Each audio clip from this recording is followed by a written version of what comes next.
모처럼 날씨가 풀렸네요. 이제 보름도 다가오고 새 봄을 맞이할 준비가 자연도 우리에게 알려주는 것 같습니다. 이렇게 새 봄의 희망을 만드는 좋은 자리에서 제가 생각해왔던 웰다잉에 대해서 같이 얘기하고 또 논의할 수 있는 좋은 자리를 만들어 주셔서 감사드립니다. 방금 우리 작가 선생님이 말씀해 주신 것처럼 저는 어, 지난 5년 전까지 어, 국회의원으로 오랫동안 활동을 해왔습니다. 그러면서 국회에서 제가 대표적으로 좀 의미 있는 일을 했다고 생각하는 일 중에 하나가 바로 무의미한 연명의료를 받지 않을 수 있는 권리를 만든 법을, 권리를 보장하는 법을 만든 일이었습니다. 그리고 제가 2020년, 5년 전 은퇴를 하게 되니까 많은 분들이 어, 왜 멀쩡한 사람이 은퇴를 하느냐, 정치를 계속하지 않느냐 하는 얘기를 많이 물었고 또 한편으로 그럼 은퇴하고 나서 무엇을 하려고 하느냐 하는 질문을 많이 들었습니다. 그래서 내가 국회에서 일하면서 만든 법 중에 하나가 무의미한 연명 치료를 받지 않을 수 있는 권리를 보장하는 법, 줄여서 연명의료결정법이라고 하죠. 연명의료결정법 제정에 앞장을 섰는데 이제 은퇴해서 그 법이 잘 발전되고 또 잘 확산될 수 있도록 AS, 애프터 서비스 차원에서 봉사활동을 하는 게 좋겠다고 생각한다. 그리고 웰다잉 운동을 적극적으로 참여하고 있습니다.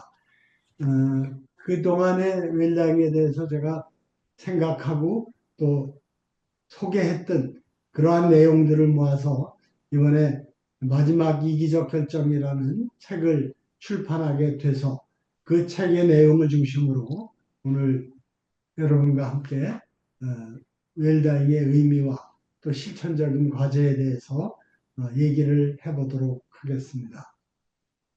이 제목이 이기적 결정인데요. 리차드 도킨스의 이기적 유전자라는 책이 있습니다. 유전자가 좋은 일, 훌륭한 일, 뭐 희생적인 일을 해서 발전해 온 게 아니라 오로지 자기한테 이로운 이기적인 것을 추구하면서 그것이 진화의 과정으로 연결되어 왔다는 것입니다. 우리의 삶도 마찬가지인 것 같습니다. 나이 먹은 분들이 자신의 마지막 삶을 어떻게 내 뜻대로 잘 마무리할 건가 하는 것에 대한 결정이 필요합니다.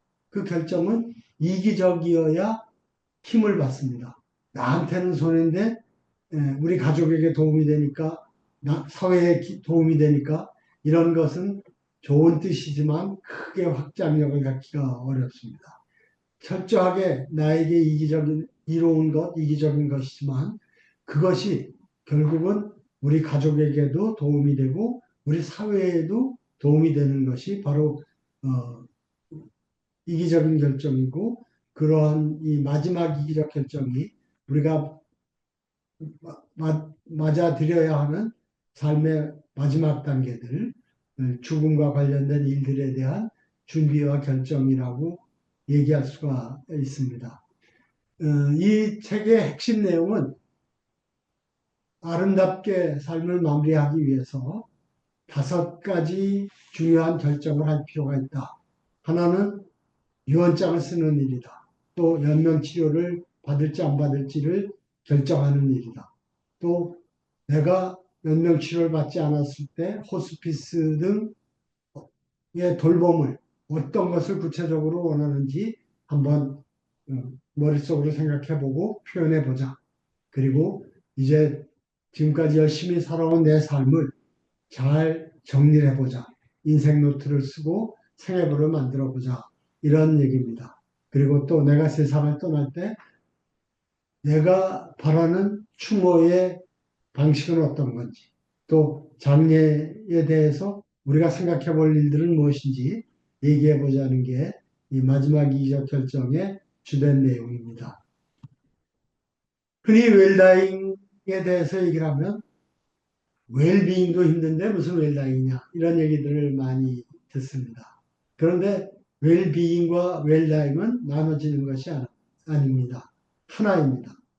잘 살아야 좋은 죽음을 맞이할 수가 있습니다. 또 좋은 죽음을 맞이하기 위한 내 준비가 잘 돼 있을 때 현재의 내 삶이 아름답고 풍부하고 진지해집니다. 이렇게 아름다운 삶의 마무리를 위한 노력이 웰라인이고 그것은 다르게 표현하면은 어쩔 수 없이 당하는 죽음이 아니라 내가 잘 준비하고 수용하는 받아들이는 그래서 이러한 맞이하는 죽음에 대한 준비가 바로 웰라인이다 이렇게 얘기를 할 수가 있겠습니다. 톨스토이가 이렇게 얘기했습니다. 이 세상에 죽음만큼 확실한 것은 없다. 그런데 사람들은 겨우살이는 준비하면서도 죽음은 준비하지 않는다. 우리 모두 다 마찬가지입니다. 내가 영원히 살지 않는다는 걸 다 알고 있습니다. 그런데 언젠간 닥쳐올 또 머지않아 닥쳐올 죽음에 대해서는 너무 준비하지 않고 그래도 다가오는 죽음에 당면하는 것이 우리의 삶입니다. 특히 이 웰다잉이 중요해지는 것이 우리 사회가 빠르게 고령화되고 있다는 현상입니다. 국제적으로 이 고령화가 진행되고 있기 때문에 국제 기준으로 고령화의 기준을 만들었습니다.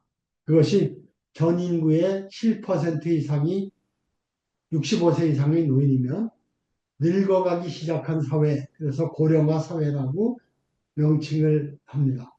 그 늙어가기 시작한 사회가 더 많이 진전돼서 전 인구의 14%가 노인인 사회가 되면 고령 사회, 늙은 사회가 됐다고 규정을 합니다. 그런데 전 세계적으로 고령화가 계속 또 빠르게 진행되고 있기 때문에 나중에 한 단계 더 높은 기준을 설정했습니다. 그게 바로 초고령 사회입니다. 우리나라는 2000년도에 고령화가 시작된 이래 2017년 고령사회를 거쳐서 8년 만에 2025년 올해 초고령 사회의 원년을 맞이하게 됩니다. 잘 아시는 것처럼 전 인구 5천만의 20% 이상, 즉 1,000만 명이 노인인 사회, 또 그 1,000만 명의 10분의 1이 치매 인구인 사회에 우리가 진입하게 됐습니다. 그러다 보니까 돌아가시는 분들도 점점 많아집니다. 여기 두 번째 막대 그래프 2020년도는 우리 역사상 또 중요한 이정표로 기록되고 있습니다. 바로 출생자의 숫자보다 사망자의 숫자가 더 많아진 첫 해로 기록될 것입니다. 사망자가 많아지면서 사망 전에 들어가는 의료비도 빠르게 증가하고 있습니다. 2006년도에 1인당 사망 전 1년간 들어가는 의료비가 600여만 원이었는데 비해서 그 10년 뒤인 2015년도에는 1,500만 원을 넘고 있습니다. 또 10년이 지났으니까 2천만 원쯤은 가볍게 넘어갔다고 봐야 되겠죠. 현재 30몇만 명의 사망 인원을 기록하고 있습니다만 이 30여만 명 중에 30% 10만 명만 무의미한 연명료를 받지 않아도 그로 인해 절감되는 의료 비용이 수조에 달할 것입니다. 이제 사망 인구의 증가는 그에 따른 의료비의 증가는 우리 사회에서 지속 가능한 부담이라는 문제로 좀 심각하게 다가오고 있습니다. 제가 국회에서 무의미한 연명 의료를 거부할 수 있는 권리를 보장하는 법, 연명의료 결정법을 만들게 된 계기는 바로 이 세브란스에 입원하셨던 김할머니 사건입니다. 김할머니가 병원에 입원해서 수술 준비를 하다가 의료사고였는지 어떤 잘못돼서 인공호흡기를 끼고 오랫동안 누워 계시게 됐습니다. 그런데 회복도 되지 않고 돌아가시지도 않습니다. 그래서 자녀들이 우리 어머니는 이 인공호흡기 때문에 너무 고생을 하신다. 이걸 띄게 해달라. 그리고 평소에도 나는 인공호흡기 끼고 심폐소생하고 이런 무의미한 연명치료는 안 했으면 좋겠다고 말씀을 하셨다.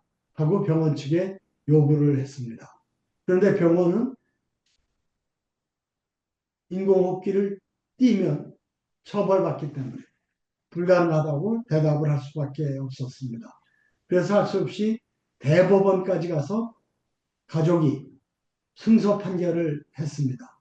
그 대법원의 판결의 핵심 논리는 이런 겁니다. 헌법에 행복 추구권이 있다. 그런데 그 행복이 무엇인가를 결정할 권리는 바로 본인에게 있는 것이다. 병원 측에 있는 것이 아니라 환자 본인에게 있는 것이다. 그러니까 본인이 자기 결정권을 존중하고 인공호흡기를 띄워라 라는 판결이 났습니다. 그런데 이 판결 이후에도 많은 사람들이 인공호흡기를 끼기를 원치 않아도 껴야 되고 일단 끼면은 뛸 수가 없었습니다. 여전히 병원이 처벌을 받기 때문에 그렇게 됐던 것입니다. 그래서 근본적인 대책이 무의미한 연명 의료를 받지 않을 수 있는 권리를 법으로 만들어달라 하는 요청이 있었고, 그래서 제가 19대 국회에서 동료 의원들 40여 명을 규합을 해서 무의미한 연명 치료를 받지 않을 수 있는 권리를 보장하는 법률, 연명의료 결정법을 제정하게 됐습니다. 이 신문기사에서는 연명의료 결정법을 이른바 존엄사법이라고도 부릅니다만, 이 존엄사는 안락사하고는 구별이 되는, 그러니까 무의미한 연명치료를 하지 않는, 그래서 자연스러운 죽음을 존엄스럽게 맞이할 수 있도록 하는 점이라는 점에서 존엄사법이라고 불리고 있습니다만, 안락사하고는 구별이 되어야 합니다. 이것이 2016년 초에 제정돼서 2년간의 준비 과정을 거쳐서 2018년, 그러니까 6년 전부터 시행이 돼서 지금은 300만 명 가까운 시민들이 무의미한 연명치료를 받지 않겠다고 등록을 했고 국가가 관리를 해주고 있습니다. 죽음은 우리에게 아주 친숙한 광경이었습니다. 이 사진은 수십만 또는 수천 년 동안 우리 인간이 겪어온 죽음의 장면입니다. 집에서 가족들, 친지들, 이웃들 품에 안겨서 죽음을 준비하고 있습니다. 그런데 이 익숙한 죽음의 장면이 우리 곁을 떠났습니다. 어디로 갔을까요? 바로 병원으로, 병원의 응급실, 중환자실, 요양병원으로 옮겨갔습니다. 이른바 아이언맨보다 더 많은 호스를 몸에 주렁주렁 매달고 차가운 불빛 속에서 외롭게 죽음을 맞이하고 있는 것이 오늘날 우리 70% 이상의 시민들이 맞이하는 죽음의 풍경입니다. 이 죽음의 풍경이 과연 자연스러운 것이고 바람직한 것인가 이제 한번 생각해 볼 때가 된 것 같습니다. 우리가 환자가 중태에 빠지면 많은 경우 가족들이 또 병원이 할 수 있는 모든 의학적 시도를 다 하려고 하는 게 우리 관행입니다. 과연 그렇게 하는 것이 좋은 일인가? 천수를 누리고 죽음이 눈앞에 다가온 그런 분에게 무의미하게 또 고통이 수반되는 생의 연장 노력, 치료가 과연 옳은 일인가 생각해 볼 때가 된 것 같습니다. 응급실에 노인 환자가 실려갔을 때 그 환자가 중환자실로 입원하는 비율이 싱가포르는 10%라고 합니다. 90%는 집으로 돌아가는 겁니다. 나이 들고 병 들고 쇠약해 지셨으니까 집으로 가시는 게 좋겠습니다. 이게 싱가포르 병원의 입장입니다. 그에 비해서 우리는 70%가 중환자실로 갑니다. 대부분이 가는 겁니다. 그만큼 우리 사회는 그분의 수명에 상관없이 또 상태에 상관없이 내일 돌아가실 분에게도 인공호흡기고 심폐소생하고 승합약을 투입하고 혈액 검사를 하는 게 우리의 현실입니다. 그러면서 결국 무의미하게 우리가 죽음을 이겨낼 수는 없기 때문에 환자의 고통을 연장시키면서 죽음을 맞이하는 게 우리의 현주소이기 때문에 이것이 과연 이대로 가는 것이 맞는지 좋은 일인지 생각해 볼 필요가 있습니다.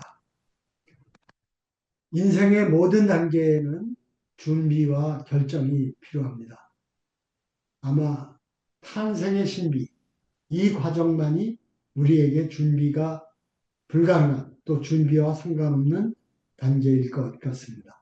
학교에 가고 직장에 취직하고 결혼하고 사업을 하고 또 은퇴를 하고 죽음을 맞이할 때까지 모든 단계의 준비가 필요합니다. 그런데 실제로 우리 사회에서 준비가 아주 부족한 단계가 출생을 제외한 두 단계가 있습니다. 바로 은퇴와 죽음의 단계입니다. 이 은퇴는 우리 사회에 새롭게 생긴 현상입니다. 불과 4, 50년 전, 6, 70년대만 하더라도 평균 연령이 50대였습니다.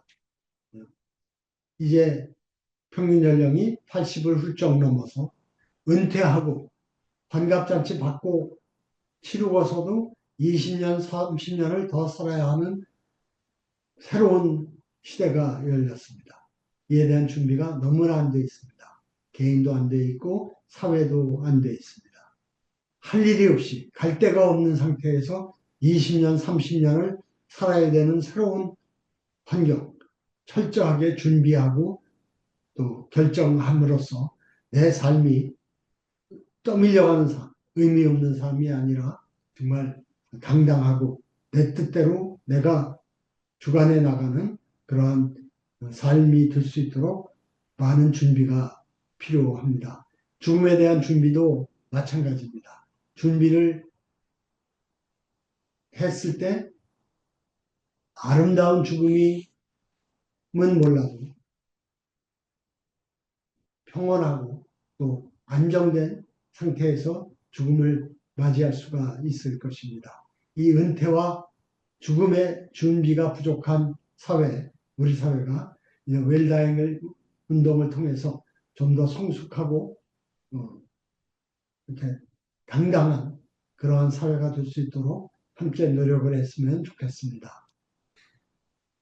기생충의 유명한 대사죠. 아버지가 아들을 보고 아들아 역시 너는 계획이 다 있구나 하고 감탄을 합니다. 모든 부모가 아들에게 자녀에게 대하는 그러한 감정이겠죠. 그런데 아들에게만 계획이 필요한 게 아닙니다. 바로 아버지에게도 또 할아버지에게도 계획은 필요한 것 같습니다.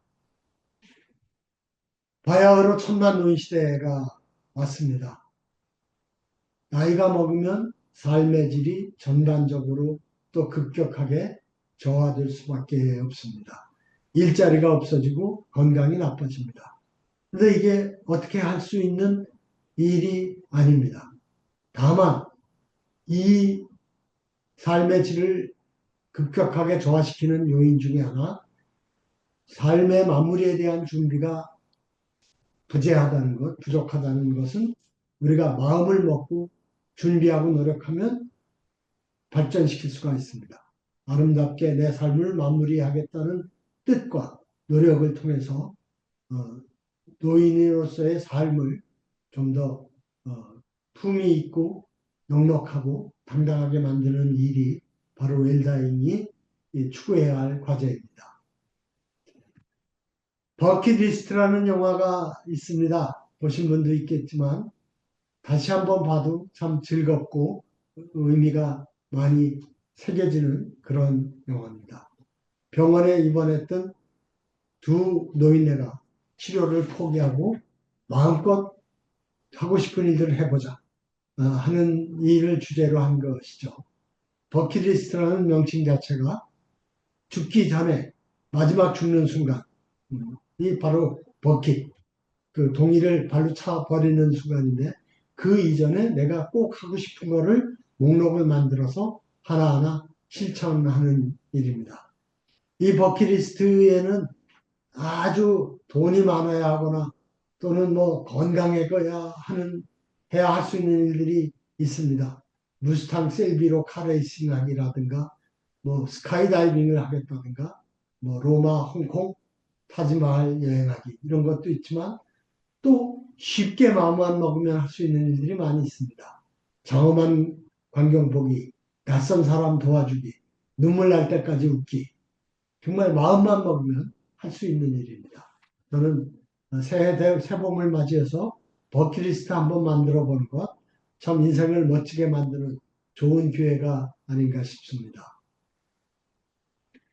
제가 이 초고령 사회에 선만 노인들이 자신의 노년 생활을 어떻게 멋있게 아름답게 만들어 갈 수 있을까를 좀 설명해 주는 어떤 자료를 찾아봤는데 어, 못 찾았습니다. 그래서 할 수 없이 중산층의 기준을 빌려다가 멋진 노년 생활의 기준으로 설명을 하고 있습니다.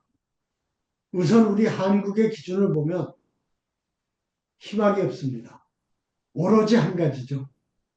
바로 돈입니다. 돈이 없으면 멋진 노년 생활을 기대할 수가 없습니다. 그런데 희망을 찾을 수 있는 자락이 바로 프랑스의 기준에서 우리가 엿볼 수 있습니다. 한 개 정도는 외국어를 할 수 있고 또 테레비로 빌기는 게 아니라 내가 직접 뛰는 스포츠도 하나쯤 할 줄 알아야 되고 직접 연주할 수 있는 악기도 하나 있고 요리를 만들어서 대접을 할 수 있고 또 약자를 돕고 봉사활동을 하는 일입니다. 돈하고는 별 상관이 없습니다. 마음만 먹으면 되는 일. 새롭게 도전하는 그 자세 또 그러한 도전을 북돋우는 사회 환경이야말로 멋진 노년 생활을 할 수 있는 가장 중요한 요인이 아닌가 이렇게 생각을 합니다.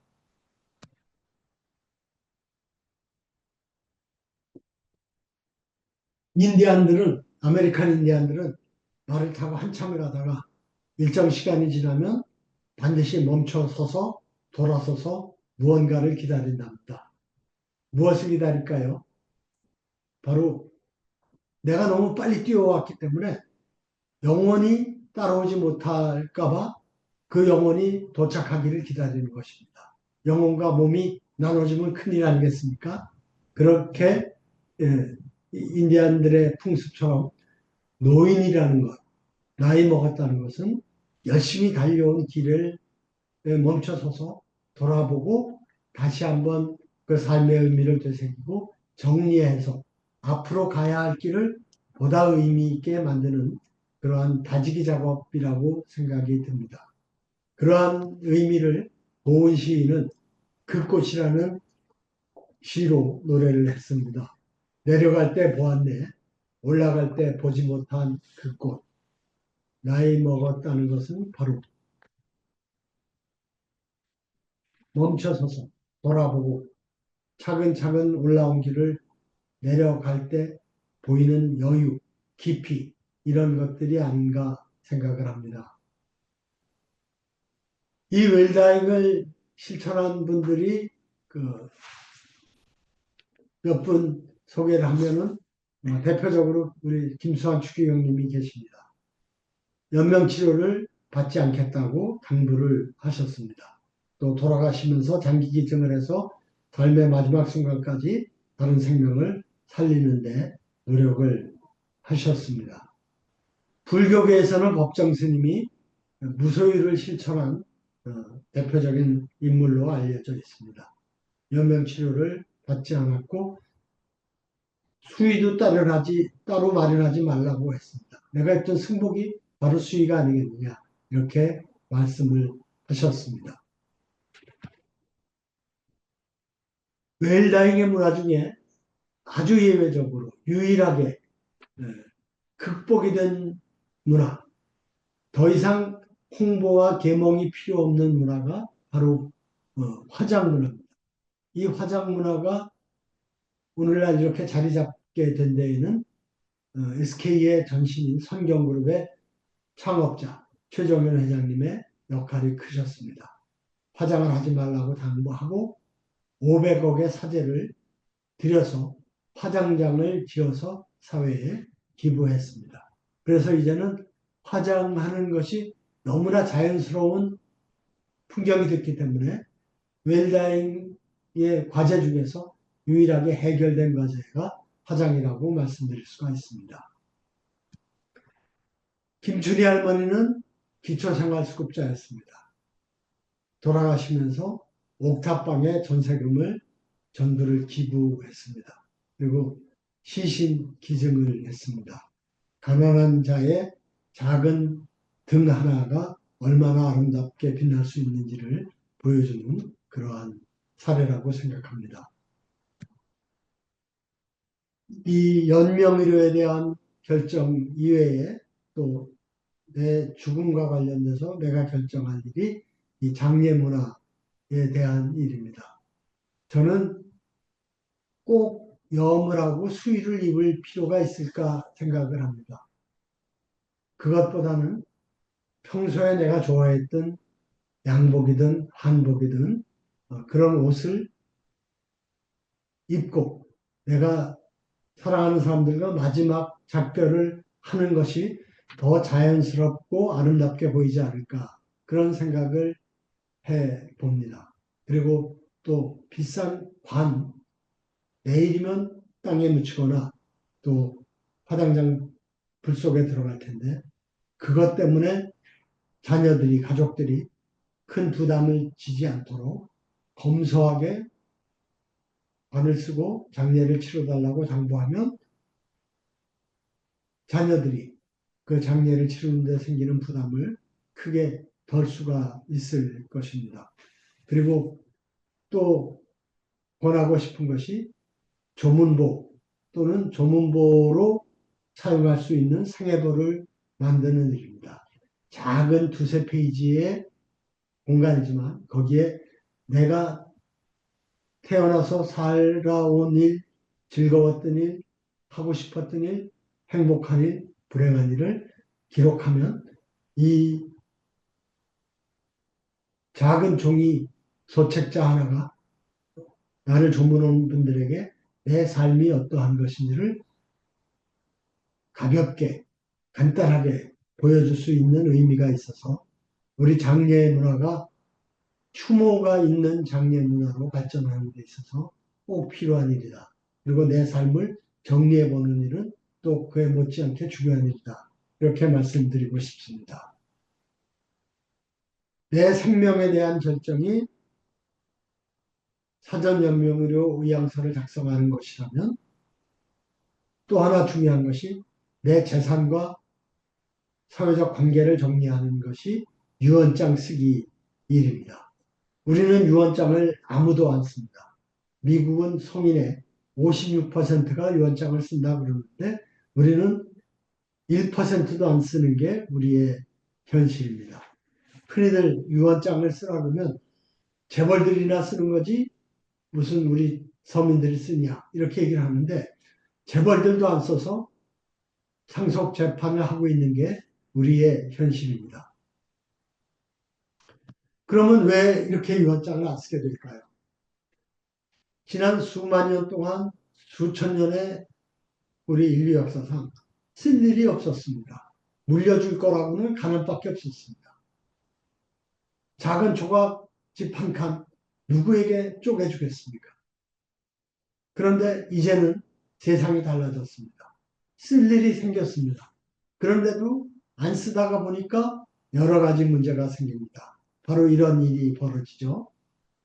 우리나라가 부끄럽게도 이혼소송 강국입니다. 그런데 10년 전부터 이혼소송을 상속재판이 훨씬 앞지르게 됐습니다. 이게 바로 다 유언장을 쓰지 않기 때문에 생기는 일이죠.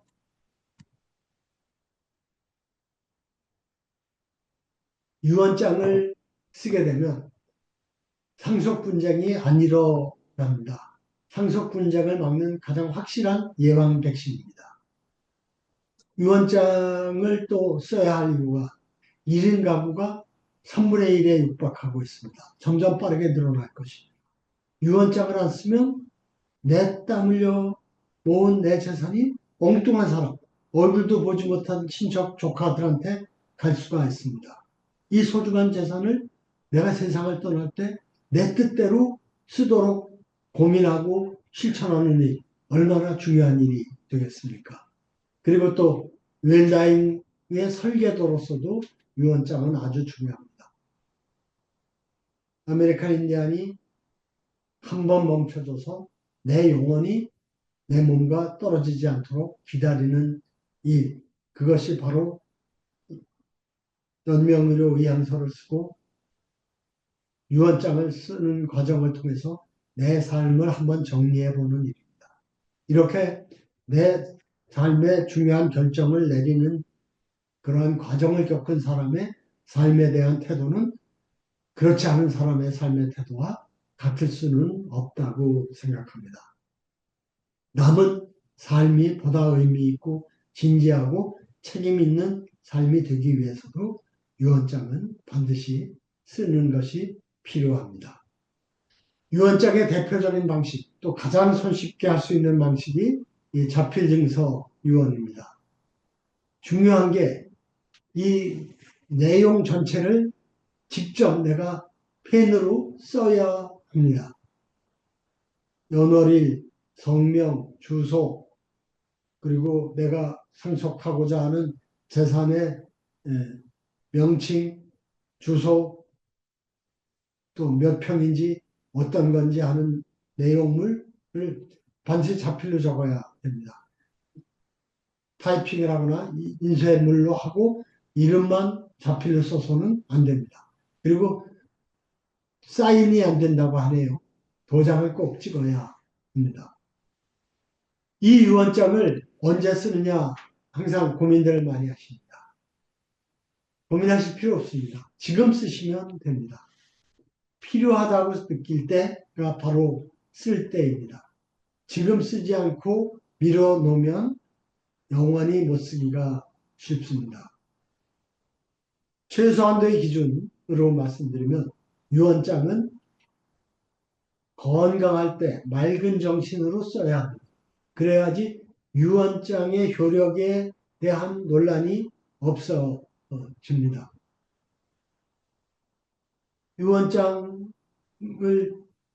안 쓰면 또 내가 원치 않는 일이 벌어질 수 있습니다. 지금까지는 아무리 내가 가족 중에 또 자녀 중에 저렇게 부유한 자녀는 내가 상속할 아무런 의미가 없다고 생각한다. 한 푼도 넘겨주지 않겠다. 그 주장을 하고 많은 분들에게 얘기를 했어도 법상 유류분을 지급받게 돼 있습니다. 그러나 헌재에서 얼마 전에 불효자 해류나에게는 상속을 하지 않아도 된다. 유류분을 보장하지 않아도 된다는 판결이 있었기 때문에 불효한 자식에게는 재산을 안 물려줄 수가 있습니다. 그런데 안 물려주기 위해서는 어떻게 해야 할까요? 아무리 동네방네 떠들고 다녀도 아무 소용없습니다. 유언장에 또박또박 써야 합니다. 불효자에게 재산을 안 물려주기 위해서도 유언장을 써야 합니다. 그러니까 이 모든 것을 다 합쳐서 내 뜻대로 내 소중한 재산을 쓰기 위해서는 유언장을 꼭 써야 합니다. 유언장을 쓰다 보면 이 소중한 재산의 한 10%쯤은 또는 1%쯤은 어디 좋은 일에 쓰면 어떨까? 또 내가 어렸을 때부터 꼭 하고 싶었던 일인데 먹고 살려고 못했던 일, 그것이 축구 꿈나무를 키우는 일이든 음악에 대한 그 재능 있는 어린이를 키우는 일이든 어려운 나라의 가난한 아동들의 교육을 위해서 쓰는 일이든 좋은 일에 쓰도록 한번 생각해보고 유산 기부를 하는 것도 생각해볼 일이 아닌가 생각을 합니다. 강철왕보다도 자선 기부의 왕으로 더 유명했던 카네기가 한 말입니다. 부자로서 사는 건 정말 멋진 일이지만 부자로 죽는 건 그렇게 멋진 일이 아니다. 이렇게 얘기를 했습니다. 내가 평생 땀 흘려 모은 재산을 내가 세상을 떠날 때 뜻있게 아름답게 쓰는 것에 대해서 작은 관심과 고민 꼭 필요한 것 같습니다.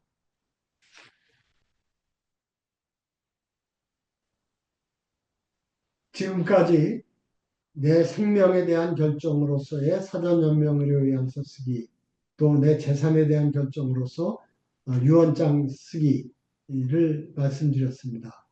정리하는 의미에서 그 밖에 내가 결정해야 할 일들이 무엇인지를 한번 살펴보겠습니다. 그리고 이 유언장 작성하기는 워낙 많은 분들이 유언장을 쓰기를 부담스러워 하세요. 그래서 우리 웰다잉 문화운동에서는 아예 캠페인의 명칭을 유언장 쓰기에서 유언장 써보기로 바꿨습니다. 일단 한번 써보시자. 가볍게, 쉽게, 부담 없이 쓰면 좋다. 써서 마음에 안 들면 찢어버려도 되고 내년에 새로 고쳐도 된다. 부담 없이 써보십시다. 이런 캠페인을 하고 있는데 여러분들도 새해를 맞이해서 유언장 한번 써보면 좋을 것 같습니다. 그리고 내년을 맞이하면서 다시 보면은 뭔가 흡족지 않고 또 새롭게 더 좋은 뜻으로 쓸 수 있게 될 것입니다. 그 밖에 이 장래에 대한 내 의향서를 쓰는 일도 필요한 일입니다. 또 내가 세상을 떠날 때 생명을 구하기 위해서 장기 기증을 할지 여부도 고민해 볼 일입니다. 그리고 이 후견인 정하기는 아주 낯선 용어이실 텐데요. 아까 말씀드린 것처럼 천만 노인 시대는 바로 백만 치매 환자 시대를 얘기합니다. 치매에 걸리면 내가 의사결정을 할 수가 없고 표현을 할 수가 없습니다.